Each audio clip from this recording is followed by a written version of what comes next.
Eu sempre tive muita curiosidade sobre essa questão hormonal. Será que você poderia falar alguma coisa, por exemplo, a respeito, o que tem a ver com queda de cabelo, unha fraca, essas coisas assim secundárias que a gente passa desapercebido e possa ser que tenha alguma coisa a ver com esses problemas hormonais?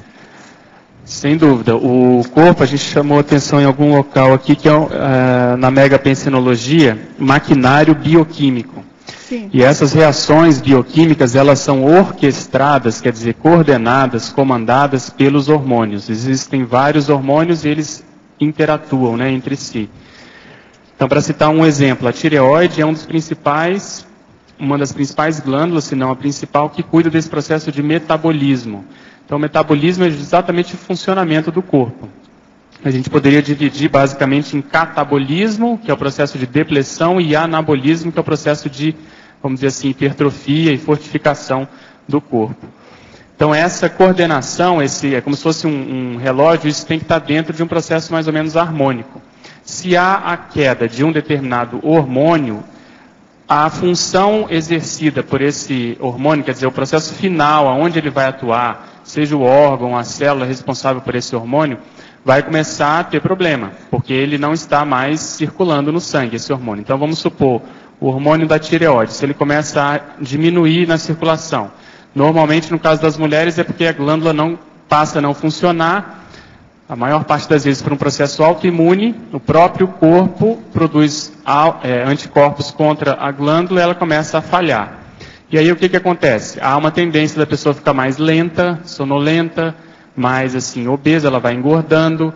Como você comentou, os cabelos tendem a ficar mais quebradiços, tendem a cair, as unhas, os fâneros, e assim sucessivamente. Então, precisa ter lucidez quanto a isso, porque num exame de check-up é para detectar esse tipo de, vamos dizer assim, de anormalidade. Um exame de check-up qualquer, principalmente nesse caso do ginecologista ou próprio endocrinologista, tem ali a responsabilidade de solicitar esses exames, justamente em função da importância que os hormônios têm na manutenção da saúde física.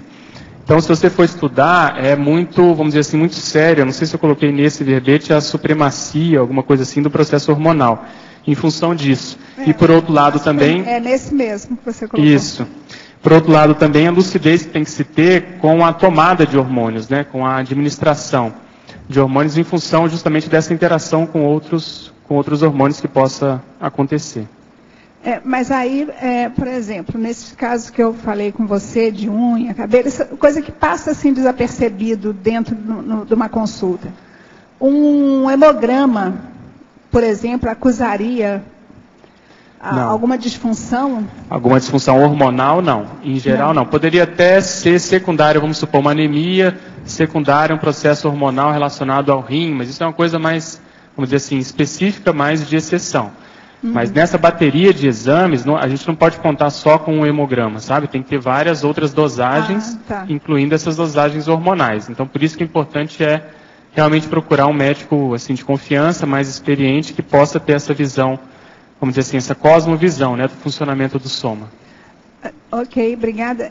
Seria possível você fazer um aprofundamento também sobre a relevância do sistema imunológico, fazendo uma analogia com o processo emocional, psicoemocional? Sem dúvida. Eu chamei atenção para isso lá na página 30, no primeiro tópico. A gente coloca aí na penúltima linha, as repercussões da psiconeuroendócrino-imunologia. Exatamente por isso. Hoje a medicina já admite que o processo emocional tem uma atuação, em função justamente dos hormônios, tem uma atuação muito grande no sistema de defesa. Isso, assim, basicamente acontece por quê? No cérebro nós temos vários centros responsáveis pela expressão das emoções. Vamos chamar a atenção de por exemplo, o processo da amígdala ou do sistema límbico. Isso está muito próximo do que se chama, uma estrutura que se chama hipotálamo. O hipotálamo cuida de uma série de funções do corpo humano, processo de relógio biológico, sede, uma série de condições. E ele é muito próximo da hipófise.